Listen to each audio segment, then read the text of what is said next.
আজ আলোচনা করব অভিকর্ষ ত্বরণের মানের কীরূপ পরিবর্তনের হয় বিভিন্ন কারণে। তা প্রথমে আসছি পৃথিবী অসম আকৃতির জন্য। আমরা জানি পৃথিবীর আকার ঠিক গোলাকার নয় বা গোলক স্ফিয়ার নয়, তাই মেরু অঞ্চল একটু চাপা ও নিরক্ষীয় অঞ্চলটা স্ফীত, কমলালেবুর মতো বলা হয়। তাহলে পৃথিবীর দেখা গেছে পৃথিবীর নিরক্ষীয় ব্যাসার্ধ প্রায় 22 কিমি বেশি মেরু অঞ্চলের তুলনায়। তাই মেরু অঞ্চলে অভিকর্ষ ত্বরণের মান বেশি, নিরক্ষীয় অঞ্চলে কম। আমরা নিউটনের সেকেন্ড সূত্র অনুযায়ী এফ সমান এম জি, আবার মহাকর্ষ সূত্র জানি এফ সমান g m m by r square. তাহলে এখান থেকে আমরা দেখতে পাচ্ছি জি ভ্যারি জাস্ট 1/r²। তাহলে আর যদি বেড়ে যায় জিটা কমে যাবে। দ্বিতীয়টা আসছি পৃথিবী থেকে উচ্চতার দরুন কীরূপ পরিবর্তন হয়, এটা গুরুত্বপূর্ণ। ধরি পৃথিবীর ভর এম, ব্যাসার্ধ আর, এটা একটা পৃথিবীর ছবি ড্র করার চেষ্টা করা হয়েছে। এম আর ব্যাসার্ধ, এখান থেকে এইচ উচ্চতা এম ভরের একটা বস্তু রয়েছে। তাহলে মহাকর্ষীয় ধ্রুবক ধরছি আমরা জি। তাহলে এইচ উচ্চতায়, এইচ ফর হাইট দেওয়া হয়েছে, সেই জন্য জি সাফিক্স নেওয়া হয়েছে। উচ্চতা অভিকর্ষ ত্বরণ জি হলে আমরা নিউটনের সেকেন্ড সূত্র অনুযায়ী পাই এম সমান এম জি, এফ সমান এম জি, মহাকর্ষ বল এফ সমান g m m by r plus এইচের হোল স্কোয়ার। এটা এইচ উচ্চতায়। তাহলে আমরা লিখতে পারি এই দুটো সমান এম জি এইচ সমান g m m by r plus এইচের whole square. M m cancel হলো, তাহলে কী পাচ্ছি দেখো, জি এইচ সমান g m by r plus এইচের হোল স্কোয়ার। এটাকে 1 নম্বর সমীকরণ নাম দিলাম। আবার পৃথিবী পৃষ্ঠে কি আমরা জানি এফ সমান এম জি, তাহলে সেক্ষেত্রে একবারে লিখে দিই এম জি সমান g m m by r square, পৃথিবী ব্যাসার্ধ, যেটা আগে সংক্ষেপে এই ফর্মটা লিখছিলাম। তাহলে সেখান থেকে এম এম কেটে গেল, বা জি, এটা পৃথিবীতে earth, g m by r square. এটাকে নামকরণ দিলাম নাম 2। এবার 1/2 করতে পারছি, তারপর জি এইচ বাই জি সমান g m by r plus এইচের হোল স্কোয়ার। 1/r, এটা উল্টে যাবে, জি 1/g করলে এটা উল্টে গেল, তাহলে আর স্কোয়ার বাই জিএম। জিএম কাটলো, বা জি এইচ বাই জি সমান একবারে লিখে দিতে পারি 1r by r plus h গোটাটার হোল স্কোয়ার, বা জি এইচ বাই জি, এই আরটাকে নিচে নামিয়ে দিচ্ছি। কীভাবে দেখো, r by r plus h by r গোটাটা হোল স্কোয়ার। আর আর কেটে 1 হলো, প্রত্যেকটা আর দিয়ে ভাগ করছি, এখান থেকে যাচ্ছে দেখো। তাহলে জি এইচ বাই জি সমান 1/h plus r, 1/1 plus h by r তার হোল স্কোয়ার সমান আমরা লিখতে পারি 1 plus h by r whole inverse 2। এটাকে ইকুইভ্যালেন্ট এটা লেখা হয় 1 মাইনাস 2h বাই আর। কীভাবে, এর জন্য একটু দিকে দেখো, এটা হচ্ছে দ্বিপদ বিস্তার, অঙ্কেতে পড়ব। এটা সংক্ষেপে জন্য একটু এইভাবে লেখা যেতে পারে, যেমন এ প্লাস বি এর হোল স্কোয়ার সমান এ স্কোয়ার, প্রথমটা হোল স্কোয়ার, তারপরে এটা হচ্ছে 2ab প্লাস বি স্কোয়ার, 2টা গুণ হলো দিকের জন্য।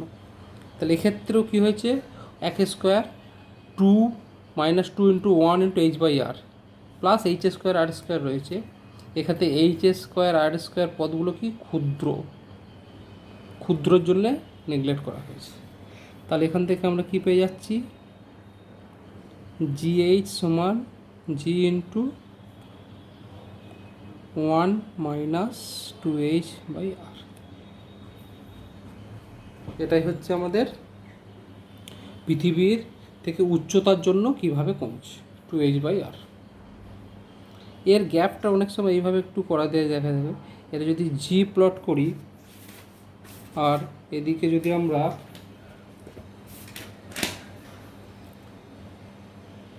এই পাশটায় জি, এ পাশটায় এইচ প্লট করি, সেক্ষেত্রে গ্যাপটা এরকম আস্তে আস্তে কমবে।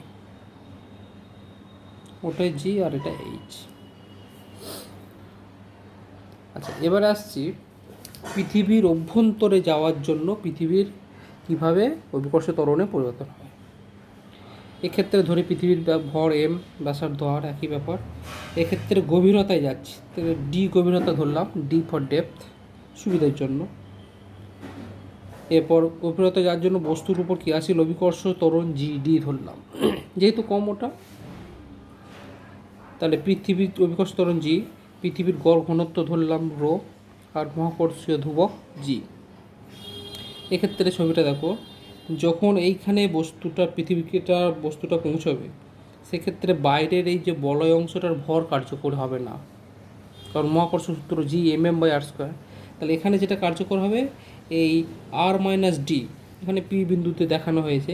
তাহলে ওপি ব্যাসার্ধের যে ভরটা, সেই ভরটা এক্ষেত্রে কার্যকর হবে, তার ব্যাসার্ধ হবে r - d। এক্ষেত্রে পৃথিবীর ভর m সমান v ইন্টু ঘনত্ব 4/3π/r³ ইন্টু রো। আমরা কি জানি, ঘনত্ব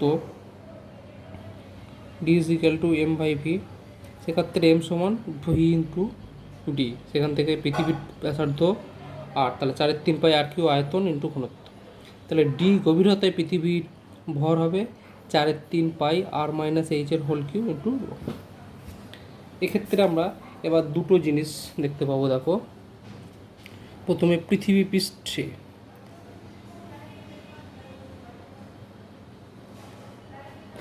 পৃষ্ঠে তাহলে আমরা কি পাবো,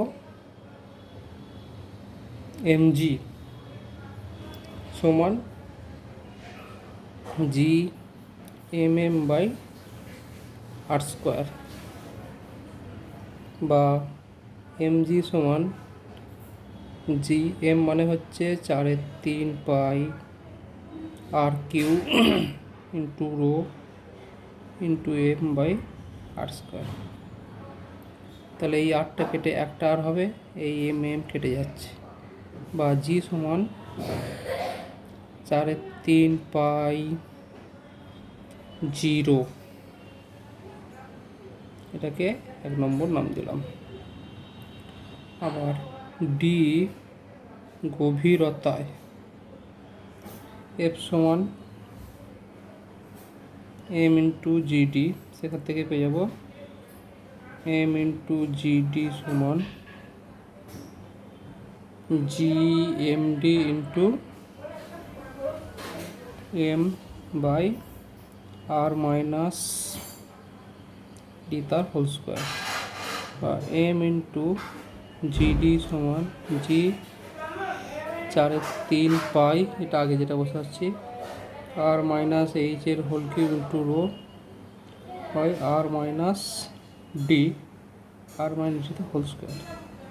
তাহলে একটা হলো r - d, তাহলে এম কেটে যাচ্ছে, therefore g d = 4/3π/g r - d into rho, এটাকে টান দিলাম 2। দেয়ারফর আমরা পাচ্ছি GD/g 2/1 সমান কি পাচ্ছি, 4/3π/g r - d into rho by এইটা 4/3π/g, আর থাকছে আর রো। 4/3 কাটছে, পাই কাটছে, জি কাটছে, রো কাটছে, বাকি থাকছে GD/g আর ডি, r - d/r, বা জিডি সমান, এটা ভেঙে দিচ্ছি জি ইন্টু, এটাকে এইভাবে ভাঙলে 1 - d/r। এটাই হচ্ছে আমার গভীরতার মূল সূত্র। তাহলে এক্ষেত্রে ফর্মটা একই রকম, শুধু -2h হচ্ছে দুগুণ, আর এখানে হচ্ছে d/r। তাহলে এক্ষেত্রে যদি গ্যাপটা আমরা প্লট করি, বইতে ডিটেলসে পেয়ে যাবে। এই বরাবর যদি আমরা প্লট করি জি, এই বরাবর জি, আর এটা হচ্ছে ডি, তাহলে এক সময় নির্দিষ্ট সময় যেখানে এইচ সমান ডি সমান আর, ডি সমান আর যদি হয় সেক্ষেত্রে জিডি সমান পেয়ে যাবো 0, অর্থাৎ এই বিন্দুতে জিটা হয়ে যাবে 0। লেখচিত্রটা স্ট্রেট লাইন হবে।